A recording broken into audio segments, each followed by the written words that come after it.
Connected, huh?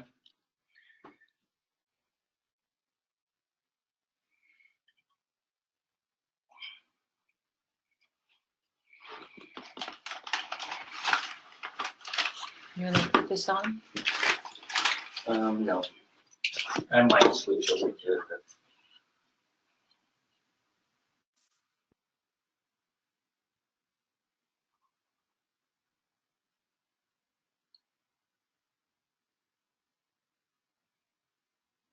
Well, look at this. What? I thought Brian. Hi, Hi, how are you? I'm good. How are you? Good, thanks. Thought we'd Good. just check sound. I could hear you guys, but I wanted to make sure that you can hear me and that everything sounds good on your end. Right. So let me make sure. So no, I'm not going to have any interaction. I'm just going to talk. Yeah. So no one's going to Unless ask me you have questions? anything on your screen that you can show. Okay. All right. So I'm just going to start now. Do I need to tell them my background? How do you want that to No, work? Or have they already? I will do that. Okay. I'm going to do an intro at the beginning, which will start in about 10 minutes, I guess. I'm going to do an intro in the beginning, which will include part of your bio, and then I'm going to turn it over to you, and you'll just be able to start your presentation. Okay. All right. All right. And I'll just. Okay, that's going to be. This will be for me because I've never been in a situation where I'm not responding to anybody or seeing Right. anybody. Right. But we'll be. So you get 40 minutes? Yeah, so I'm going to mute us for now, and Okay. then I'm going to mute you also, and then I'll unmute us when we start. Perfect. Okay, be back in a few minutes. Yep.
Hello, and thank you for joining Pituitary Network Association's webinar program, which is brought to you through the support of our sponsors and our expert contributors. The PNA is dedicated to educating people with pituitary disorders, their families, and their healthcare providers. The PNA is a nonprofit organization that relies on the support from our members and donors. During the webinar, please feel free to type in your questions at any time, but please note that all questions will be saved until the end of the webinar. We have allotted time to answer as many questions as possible. Any questions that are not answered will be reserved and answered by email. Today's webinar, How Does Real Change Take Place?, is being presented by Brian Theiss. Brian is the founder and CEO of American Built Bodies, Theiss Institute, and currently Theiss Care, LLC, a multi-dimensional corporate executive health and wellness consulting business. He got his AA from Moorpark College and majored in biology and minored in chemistry, an educational background in sports medicine. He is certified through the International Sports Sciences Association. Bryant had served as the president of Starkey Hearing Foundation and has served thousands of patients worldwide. He has been awarded by St. John's Health Center and John Wayne Cancer Institute for the recognition of valuable contributions to the Brain Tumor Center. It was Bryant's contribution to his field and humanity through the development of revolutionary techniques and processes in health management. In 2004, at UCLA Pituitary Tumor Group, he was given an award for being a Valuable Contribution Appreciation Award. Brian was training and performed consultant for the Cincinnati Reds baseball team in 2001, as well as consultant and did the VO2 test program for the Los Angeles Kings in 2000 through 2005. He's a keynote speaker, publisher, and author for many years, and he's fitness editor for Backdraft, Ventura County Fire Department in 2000. In his 31 years in business, he worked with over 19,000 clients worldwide and has established himself as a pioneer in the field of executive health and wellness. Brian has worked with 975 physicians worldwide and currently an MBFE fellow since 2016. Also, he was awarded the #1 executive health and wellness consultant out of over 250,000 competing trainers. Brian, thank you so much for your involvement with PNA's webinar program. There will be a brief delay as we change presenters. And Brian, you're going to be using a webcam today, correct? I believe so, yes. Okay, go ahead and turn that on. Okay, show my screen. Mm-hmm.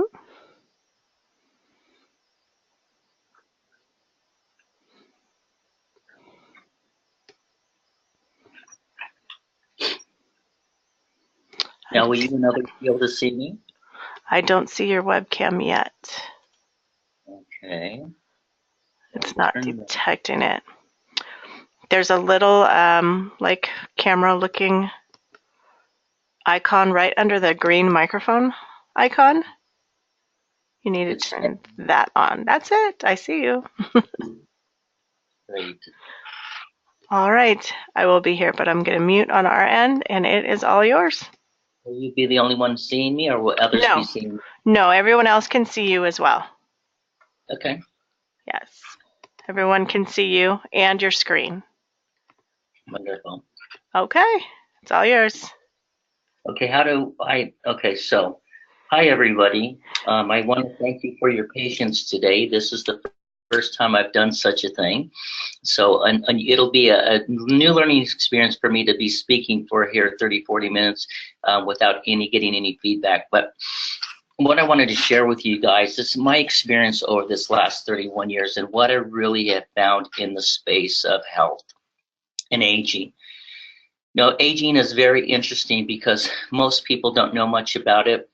And when the effects of aging start to happen to us, most people start to run from it because it's really a scary proposition. Again, if we look at this on a biological standpoint of aging, we have these things called macro and micro shifts.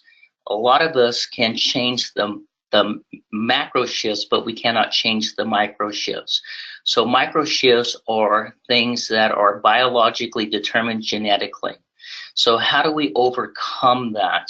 Well, we can't change that, but what we can start to do is we can start to change a process called epigenetics. So based on our lifestyles and how we're regulating the system, we can have a profound effect on the message coming from this thing called the RNA in the cell. So we can actually start changing the the protein structures within the cells to start producing a more favorable event. And the reason that is so important is because our health, the length of our health, and the quality of our lives are really determined on how we operate on a daily basis. If you look at it, again, biologically speaking, it takes us anywhere between 1,000 to 10,000 generations for us to make a micro shift in the cell. So if we look at today, we've made significant changes in our lifestyle in just 40 years. So we're not even significantly close. So the side effects of what we have from that is that we see it all around us. It's a process called dysfunction and disease. So dysfunction is basically that we're no longer operating within the normal structures of our bodies and what we were intended to be. So what happens in the process of body trying to figure this out, we run into difficulties. So what happens is instead of recovering properly and having our bodies move forward and our cells move forward, they start to break down faster than they can be repaired. In the earlier stages of our life, in the first 20 years, it's really not so difficult. We'll look at that a little bit later. It's not difficult. Where it becomes difficult is by time we're chronologically, those are calendar years, by time we're 15 years of age, if we have suffered from a genetic disposition, type 2 diabetes or obesity, then we run into premature biological aging. And that's when we have individuals that were genetically designed to live to be 80 to 90 years of age, and they're succumbing to disease and dysfunction and premature death in their 40s and their 50s. And we'll look at that as we start to go. So again, aging really comes down to how quick can we repair? Are we repairing quicker than we're breaking down? What's influencing that is our lifestyles, what we do with our bodies, what we put in our bodies, and how we regulate the system. And remember, it's our responsibility as human beings to re-regulate this or regulate our health on our own. This responsibility relies on nobody but yourself. And if you think about it, even as children, as we grow, you know, they're significant, but they're really byproducts of their environment. So if their environments aren't healthy and conducive to promoting health and longevity, they're going to start suffering the consequences. And we see that every single day here in the West of the United States. Actually, we see it globally, but more here because we're a nation of affluent. And of that influence, we're dying of premature death and illness quicker than any other recorded time, even though we have more available to us today than ever before. So the reason I'm telling you that is that we run into this problem that when we have others controlling our health, we're really putting our lives in their house. It's going to be based on what they think is healthy, what their experience of healthy has been, and where they're living today. One thing that's really difficult to do, it's really difficult to have empathy for other people, is when you cannot feel the chemical conditions. And what I mean by that is feel how they're living. And if you can't see the impact on an internal scale, it's very easy to send someone down the wrong road, not really intending to do that. So my whole message here is that you really need to be responsible for your health. That's no one's job but yourself. So keep that in mind. Another thing I want to start looking at is this thing called chronological and biological aging and knowing the difference. So our chronological years is nothing but calendar years. From the day we're born until the day we pass, every year we get 1 year older on the calendar. But biological aging is the biological chemistry within the body. So let's look at this. There's 3 different facets of it that are really important to know. Also, keep in mind that within the first 20 years of our life, we're going to generate all the energy that we're ever going to have. Now, we can remodel that and transform that as we go on, but that first 20 years is critical. So as you're listening to this today, if you have children, if you have nephews and cousins, and anyone under the age of 20 that's significant in your life, really consider what I'm telling you today to really help them. So in that first 20 years, we're stockpiling all the energy we're ever going to have in our bodies. So if we leave it up to nature, we're active and we're productive and we're always on the move. Unfortunately, we have more of a sedentary lifestyle today, and we fought hard for that. But the side effects of that aren't very positive. So within that first 20 years, as long as we're active and we're eating properly, and if you leave kids to their own device, they're relatively healthy and they're moving and they're just pushing out a lot of energy because they're building tons of this energy. So within that first 20 years, if we leave them alone to their own devices and to nature, they typically will do nothing but grow until they're around the age of 20. At 20, take a month or a week or a year in any direction, we get in the second facet of life. It's called biological aging. And this is when things become significant. So our biological age really determines the length and the quality of our life because they're based on what we put in our bodies, what we do with our bodies, and how we're regulating the body. So from time of birth to 20, we usually get this free ride, and that's when life is incredibly good. It's all about imaginations. Remember, living in everything possible and everything potential. You want to be a nurse, you want to be a doctor, you want to be a firefighter, you want to be a governor, you want to be a fashion model, you want to be all these things because you're living in this incredible place because you have all this energy moving us. Again, take a week or a month or a year in each direction around the age 20 chronologically, we shift in the second facet of life. So now what happens is, again, what we put under our bodies, what we do with our bodies, and how we regulate this is going to determine how we function. From 20 to 30, roughly, in science, it's called the Goldilocks period of time. So if we were relatively healthy in that first 20 years, that means from 20 to 30, that process is going to help us significantly. So when we look about diet and exercise, if you're relatively healthy, anything usually will work in that time. We get this big boost. So in science, it's called the Goldilocks period of time. The porridge is just right. And we do relatively well, and we don't think much about our health and our wellness and maintaining our lives in that state. So now we get to around 30 years of age. At 30, things start to make a significant change. So now what happens, we don't get a free ride anymore.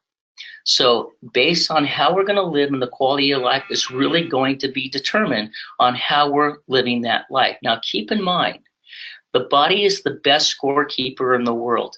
It will not let you get away with anything, even if you believe it to be different. It is tracking every single thing you're doing because it has to, because it's trying to figure this out based on your genetic potential of life and quality of life. So after the age of 30, we're left to our own devices. It becomes very significant. Now keep in mind, when we're born, I call it the message in our head. We're born with this little bitty message in our head, and for the first 20 years, it's pretty much just dormant if we're relatively healthy. When we switch over the second facet of life at 20, biological aging, that voice becomes activated. And this voice is very significant because it has a significant job. And its job is to make sure that it's aware and telling you exactly how you're fitting in this thing called the world. How healthy are you based on your lifestyle and what you're doing? What are the side effects and where are we really going with this? That first 20 years, if we're relatively healthy because of the first 20 years prior to that, that voice really doesn't say much. At 30, that voice becomes a little bit more active. By the time we run into our 40s, it's interesting, because that voice is really starting to talk to us. As we start to get into dysfunction because we're sedentary and we're giving our health over to other people and we're not doing our jobs relating to ourselves, this voice becomes louder and louder. By time 45, I've noticed in 31 years and over 19,000 successful documented cases doing this, I have found about 45 years of age is when people start making decisions about where they're going to go with their lives, what they're going to accept, and what are the things they're not going to accept about the age of 45, because by that time, they've acquired some very interesting things. They've acquired a thing called knowledge. Knowledge that they've created through their mind, and from that mind they've created these things called experiences. From those experiences and that knowledge, their lives have reinforced certain things. So they get to know themselves, and they get to know what happens when they do this and when they do that. So they get a real good perspective of life at 45 years of age, also where they're standing in that. Another wonderful thing that they've had the opportunity to do around the age 45 chronologically, they've witnessed life around them. They've seen their parents and their grandparents and their relatives and their friends start to succumb to disease and dysfunction. So they see people unhealthy. They see the cost and the pain associated with that. And they also get to experience this process called death. So at that time, they start to look at, where am I at? What am I going to really do with this? Because deep down inside, they know that biologically, they know this because of the voice. They know if they don't start doing something significant to change what's happening, the outcome's not going to be very pleasant. It's going to be very expensive, and it's going to consume their lives. Keep in mind, and I'll tell you this for sure, your health is the center point of your life. Everything revolves around your health. If your health starts to decline, everything around it will start to decline. The more your health starts to decline, any of you who are suffering know that your every decision is going to be based on your dysfunction and your disease, no matter what that might be. And there's many forms of that. So that's what we're looking at here. Now keep in mind, by the time we're 50 years of age, biology really doesn't have any use for us. So this is what this means. After 50 years of age, for every day that we do not exercise and take care of ourselves properly. Now notice I said properly. At 50, actually over 40, one size does not fit all. You know, there's this misconception that as long as you do a little bit of exercise and as long as you try to eat a little bit okay, that's enough. No, it's not. We can get away with that in our 20s. We can probably get away with it for most people up to about 35, but then after that, we can't get away with that. At 50, if we're not doing it properly for ourselves, and that's why I said no, the one size doesn't fit all, for every day we get it wrong, we will age biologically 3 days. That's why when we look at the science around 60 to 65 to try to put this together, it looks like chicken noodle soup. It goes everywhere because it's so diverse. And that's where we see the struggle. The struggle in our life really starts over the age of 45. So let me kind of regress a little bit here. So I was telling you there's 3 facets of life, from conception to 20, from 20 to 30, and 30 beyond.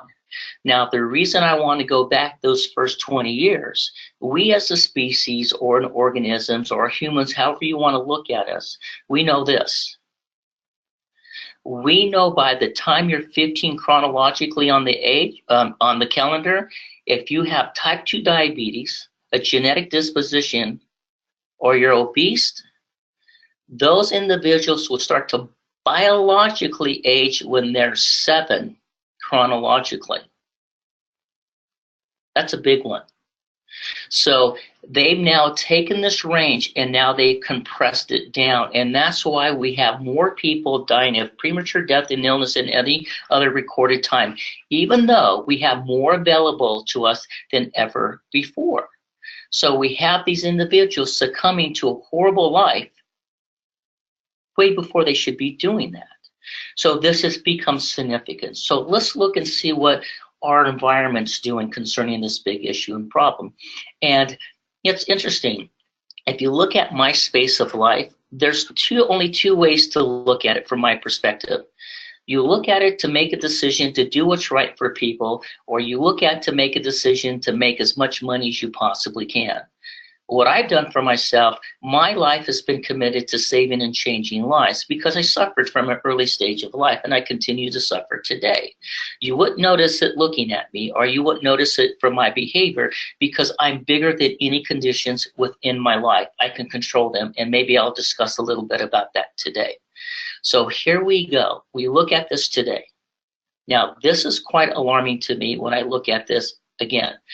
We know that in the marketplace today, 95% of all advertising within the West and the United States concerning my space, of health and wellness done the right way, we know that 95% of that's only geared between 20 to 30-year-olds. Think about that.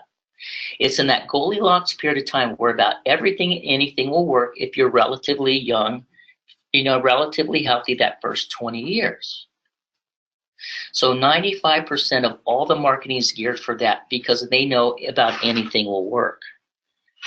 After 30, it drops off significantly because they know after 30, it becomes very complicated because one size does not fit all. It becomes not only very complicated, but you need specific venues to produce these end results on an individual basis.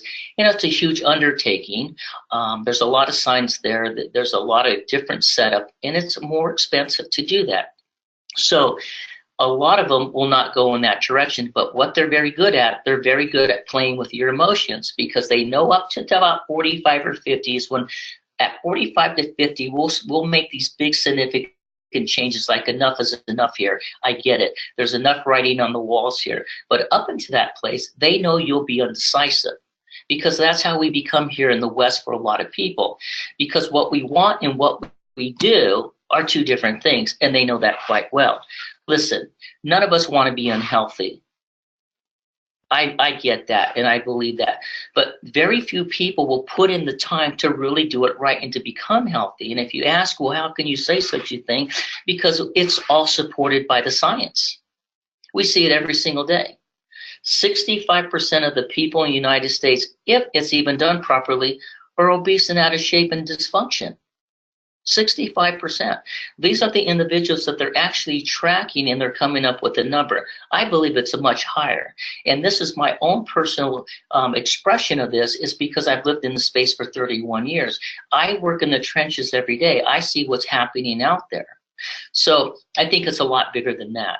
And if we think about it, 150,000 people die a day in the United States. And 100,000 of them die from premature death and illness and disease from lifestyles. It's absolutely alarming that the deaths that we have today based on this. So again, if you look at the science, it really starts to support this. So how do we start putting this all together? We start putting this together by understanding the science here. Remember, we're nothing but energy and transfer of energy within the system. That's all we are. That's all we are. So what we do is this. Again, that first 20 years is the best time of life. It's called the miracle time of life because what we're doing is we're taking these things called electrons. I won't get much into quantum physics, but it gets into these electrons that produce matter, that produce organs and tissues into us. All we're doing is transforming that energy within the collective body to produce a physical end result. A lot of that starts with our consciousness. And what we have today, most people are very unconscious of their unconscious processing. So they have to rely on that voice. Unfortunately, the voice I discussed typically doesn't start to scream at us until we get between 45 to 50 years of age. So how do we be aware of this? It's very simple. Take the time to listen and have some self-talk. Ask yourself some simple questions. How am I living today? Am I in good health? Is my weight in the place it needs to be? Now, when you ask yourself these questions, you have to be completely honest to yourself. You can lie to the world all you want, but you can't lie to you. And if you think you can, you're going to be in for a big surprise. So ask yourself, how am I living today? Am I breathing right? Can I walk up 3 flights of stairs? Am I having difficulty getting out of my seat? Am I taking more than 3 or 4 medications? Look at that. And my clothes that I'm wearing in my 20s, are they the same clothes I'm wearing today if I was healthy in my 20s? Because you shouldn't be too far removed from that. No matter if you have children, you have other things going on in your life. You still stay within that range because 20 to 25 is a very good place for us to always look at. Most people are at their ultimate health between 20 to 25. So that's how their body should be genetically all the time, with some very small dispositions or very small changes. Now, that's in our appearance. Biologically, we should have some aging issues. Again, there's no reason why you should be in your 50s and 60s and not be biologically in your early 20s, because it's possible. I see it every single day. In fact, I have a gentleman that comes in from New York City a couple times through the year, maybe 50 times a year to see me. He's 72 years of age. He's just absolutely incredible. So not only does he look amazing, but he's so physically fit biologically, because believe me, he gets tested on everything. He's a very interesting gentleman. So again, be honest with yourself. How am I feeling? How am I breathing? What are the foods that am I consuming? Are they processed? Are they fast foods? Are they organic? Am I eating 3,000, 4,000, 5,000 calories a day? Am I getting at least 90 or 70% vegetable-based plants in my body on a daily basis? Am I eating candies? What am I doing? Am I eating at 11 or 12 o'clock at night? Am I sleeping 6 hours a day or 10 hours a day or 3 hours a day? Because all of you that are watching me and listening to me, you're all responsible for this, which is a wonderful thing. Be your own scientist. You really have to look at it that way, because what's more important than your life and your health? Especially if your lives are bigger than yourselves. And what I mean by that is, if your life is supporting others around you, then you should look at not only doing it for yourself, but you should look at the possibilities and the prospects of doing it for them. So what happens to you if your life goes down because it's compromised of your health? How's it going to impact those people that you care about and you love the most? So again, be honest with yourself on these questions. So let's say that you find yourself in a situation that you really don't want to be in. So how do you go by doing that? I'm going to tell you. So if we look at the body as a whole, we know that our number one foundation of health is called our fountain of youth, is an oxidative process. Our body's ability to process oxygen on a significant level. So if we look at all forms of disease and dysfunction in life, it comes from a little organelle called the mitochondria. It's the powerhouse of the cell, and the powerhouse of the cell utilizes a lot of oxygen. So if we're not getting the oxygen that we are required to have for a healthy life, those mitochondria will start to go dormant. As those mitochondria become dormant, we stop losing the ability to process and utilize oxygen within all the cells. When we start to lose that ability, we start to get in this process called dysfunction. If we stay in dysfunction for too long, we get into disease. It's just that simple. So you want to start getting in a program or looking at a program for yourself, and you can do this all in your own home. You don't have to buy anything. You can do it all in your own home by a gift called the human body that you all have, right? So you take your body and you start getting into exercise that is going to start moving your whole system and breathing, and start out easy. 15, 20 minutes a day. Start using squats, chair squats, arm curls, arm punches, sit-ups. There's great combinations of things you can start doing for yourself. But what you want to start doing is getting your respiratory rate up. So you want to make sure that 63,000 miles of arteries and capillaries and veins all put together, that you're processing a significant amount of oxygen through there. But as we're doing this, you always want to make sure it's a very active process that you're doing, not a passive process. So what that means is you want those muscles to be firing enough to pull in the oxygen into the cells. So keep that in mind. As you're doing that, you also want to start eating better. Now keep in mind, a lot of people see it this way, which is true. Our calories coming in, it's energy and it's fuel. It's energy, right? It's fuel for our systems. What most people don't realize, it's also information to the cells. And believe me, your body is very specific on it, how it works and what it needs to get in. So you need to look at that. A very good thing to look at is going plant-based. I personally, 70% of my meals on a daily basis are plant-based. That shift really started taking place for me in my earlier 40s. And the reason for that is because my life was starting to change. Today I'm 52 years of age. I do really well for myself on this health standpoint. But again, 70% of my meals are all plant-based. Very rarely will I consume any type of starchy vegetables. They're very hard on the pancreas and they're full of sugar. So keep that in mind. So start filling this out. Get on the internet. You can look up vegetables that are non-starchy. There's a whole list of them. You can also start looking up good quality meats, very lean in nature. So about 70% of that's going to be vegetable based. And the other part of that, put your lean meats in there. Another thing that you want to do is you want to keep this thought in place. You don't ever want to eat till you're full. Just eat until you're satisfied, because this is what happens with us.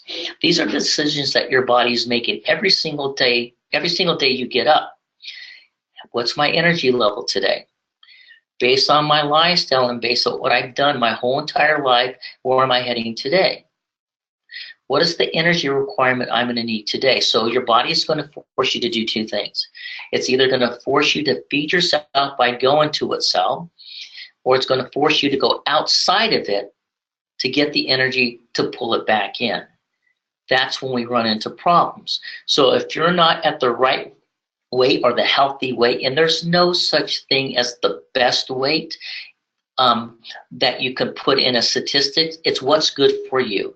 I'll give you an idea. I'm 52 years of age. I'm only 5'8", so for my age and my height, I should weigh 165 at the most. I'm relatively lean, but I weigh 225 pounds. So on every single scale out there, I'm considered chronically or morbidly obese. But if you're to see me, I'm not even close to that. So that's what I wanted to tell you. It's what is the right weight for you. If you're functioning and all your medical scores are coming out fantastic, you know you're within that right weight. And again, this goes back to honesty. If you are honest with yourself, you'll know. So be honest with yourself and start consuming foods. Consume those foods just till you feel satisfied, because if you can do this and you're combining it properly, your body will go back to the fats for the additional fuel. If we do that, we get in a process called lipolysis. So that's when our body will start to utilize the oxygen to produce the fat breakdown, so we can become significant, because we're regulating this thing called the Krebs cycle. And that's why they tell us to have energy, we have to physically be active to make energy. It doesn't work any other way. If our lifestyles are sedentary, we're going to take our energy yields and we're going to suppress them. If we're going to suppress them and we need additional fuel, we're going to get it from the outside. And if that Krebs cycle is not moving and we're not using those calories, they're going to be converted to fat every single time without question. And then we're going to have an issue with that, because not only is it going to turn into adipose tissue, but it's going to turn into other fats in our system that we really don't want to deal with. So information from the foods you're taking in. Get in your foods, have it more plant-based, and just feel satisfied. But now we're going to run into an issue when we do this. Your body doesn't want to do that very easily here, because it's been conditioned and it's been chemically ordered to do just the opposite. So whatever your Achilles heels are, and you know what they are, whatever the Achilles heel is that gets you out of an active, healthy lifestyle, be prepared for those to be amplified. Because what your body's going to do here, it says, look, I have 100 trillion cells. Each cell goes through 100,000 chemical reactions. I do not want to change the order. It's a big undertaking. It doesn't want to change the chemical order. So it's going to do all its personal research, and it's going to say, well, how did I keep Brian out of doing that before? Well, these are the things that I did to keep Brian out of it before. So we're going to just amp that up. We're going to make him super sensitive to these things that we know that are going to take him out of this great health. But believe me, Be persistent. Move beyond that. Because over time, what's going to take place, your body's going to realize that your mind is now in charge again. Once our minds become in charge again, now we have real change because our minds and our bodies are going to start working in harmony. If they don't work in harmony, believe me, change will never happen permanently because chemically it's impossible for it to do it. So when you look at your health, not only do you have to look at how you're moving and how your chemistry is and what your weight is, you got to start thinking, what is the chemical order? So this is how it works. And this is why children are so powerful and wonderful. They're always creative. They're always living in the future. I want to do this. I want to do this. It's all about possibilities and potential. So their brains are the masters, right? And their body's the servant. Their body's doing every single thing their brain's telling them to do. That's how it should be our whole entire lives. But when we get to a place when we start to age quicker biologically than we are chronologically, the master becomes the body. So the brain now becomes the servant. So if we start regulating this body to go down the road we really don't want it to go down, it's going to lock you in. And believe me, 95% that's programmed in your unconscious body in every single one of those cells, your 5% that's conscious is never going to beat it. It will never get close. Now, you can convince yourself that it'll do that. It just won't do it. It can't beat 95% of the programmed body within your cell. So when you look at your lifestyle and your exercise to your life, you need to start looking at it from these perspectives. Am I changing the chemical orders within my body? So over time, my body will start to do this for itself. And I'm telling you, that's a great place to be because the body knows no difference. So let me tell you this first. We're all chemically addicted to something. There's a chemical order for everything. So wouldn't you want to pick a chemical addiction or order that's going to prolong the length and quality of your life? You all have the ability to do that, or at least most of you have the ability to do that. So what I'm saying there is you can get your body 95% driving forward, and the bad 5% of messages that are coming through don't have a chance. That's when it becomes a permanent change, and that's when it comes a life change for you. So again, all this is available for you. The life you're living today or collections of decisions you've made in the past, how you're reinforcing those decisions, or are you changing those decisions? If the chemical order in your body has been for disease and dysfunction, you're never going to get out of that until you rechange that whole process. So this is where being aware of your unconscious thoughts and programs is critical. Look at your life, be honest. Do I have the health, the blood chemistry, the functions that I need to have? Well, maybe I don't. So what do I need to overcome that? A very good rule of thumb, get a complete physical. Make sure you're in good working order. If your physicians that you're seeing want any other changes for you, follow their guidelines and instructions. But let's assume that there isn't any here. You're never going to go wrong having a higher plant-based meal. With your plant-based meals, you want to consume very, very lean proteins. And in that plant-based meal, try to stay away, and this is my personal opinion, from the starchy vegetables. And if you have to have them, just have them like a piece of cake. And that's kind of how I see them. They're a dessert to me. Now, I have these little veggie drinks. They're 90% vegetable, 10% fruit. I love them. They're candy to me. They're absolutely amazing. And every time I take a drink, I feel it. I feel the energy in it. I mean, I can feel it breaking down in my system and running through me. So these are the things you need to get in contact with, and you have to know these feelings within your body. So 70% vegetable, the other one's lean protein. Do not overeat. Just get satisfied. If you can start doing that and doing some activity in your home, you don't need to go anywhere else, that's circulating the whole body, getting all those major muscles to work. Wow, watch what happens in a very short period of time. Listen, we're all, including every one of you there, is built for greatness. We all have this ability to do this. So I encourage you all to get in there and start doing this for yourself. It's a wonderful process. You got everything to gain and absolutely nothing to lose. So I know that I'm up to 40 minutes here. So I believe I'm going to be having some questions. Is that true, Tammy? Yes, I do have a couple of questions, not too many. So if you have questions, now's the time to type them in. The question I have, how does any of this apply to handling pituitary disease? I have surgery and radiation have been pan-hypopituitary since I was 38. How can I go beyond the obvious of exercising and eating right to extend my life? Well, that's a really good question, and let me answer it that way. You're bigger than any conditions in your life. There's a lot more going on in your body than the issues that you're dealing with. And that's what you have to keep in mind. You know, I mean, I do the same thing. We get into dysfunction and disease. Like I told you, I come from a very big past of overcoming a lot of things physically and chemically in my life because I was born into premature death and illness. That's how I was born. So keep in mind, there's all other things taking place in your life that need to be taken care of biologically. So really start focusing on those. You will never go wrong, ever go wrong, by doing what's right for your body, even if you're having an issue that you're discussing today. That make sense? Yes. I don't see any more questions. I think, can you maybe elaborate a little bit more on that?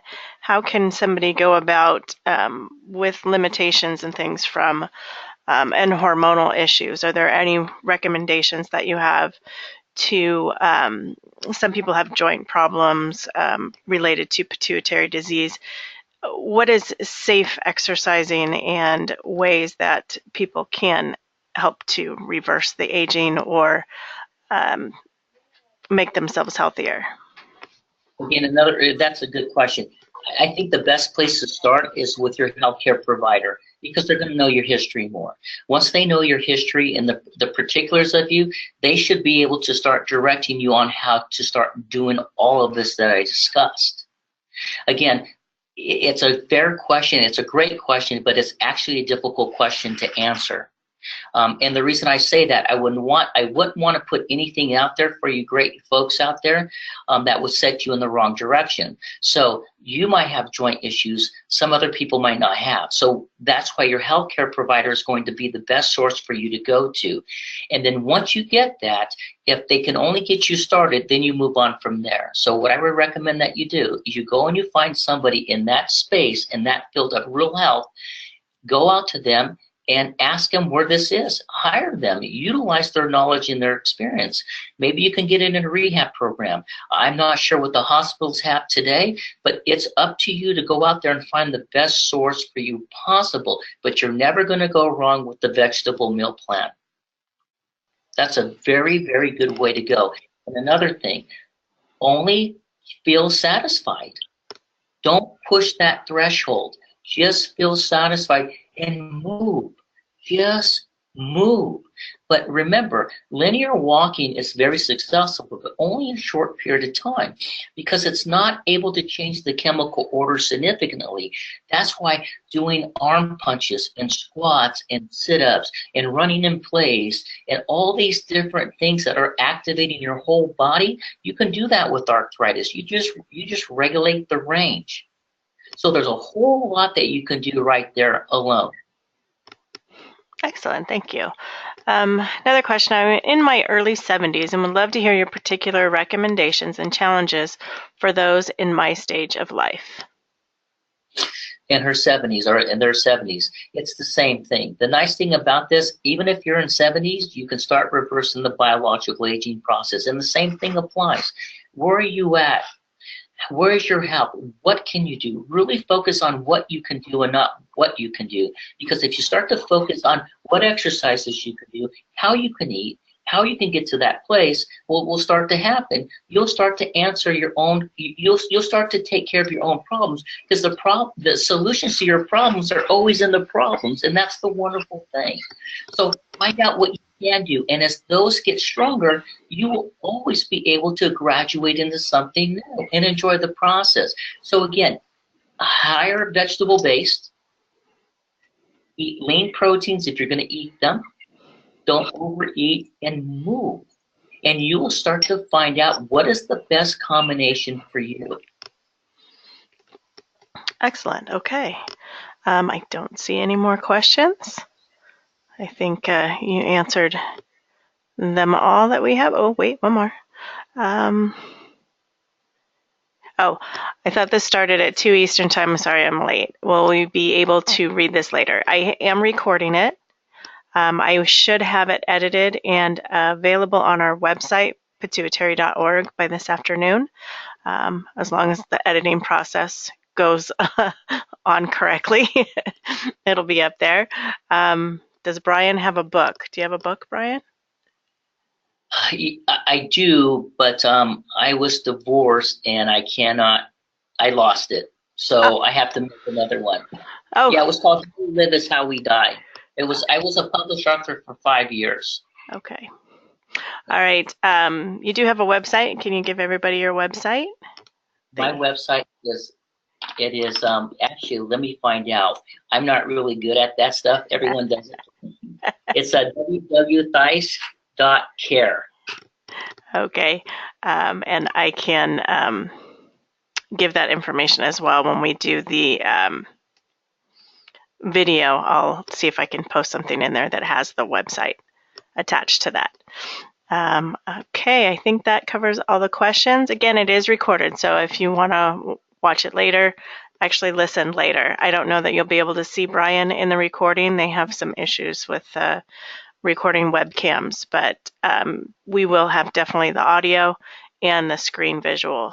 So I hope to have it up, like I said, by this afternoon. Thank you, Brian. Excellent webinar. Very fascinating information.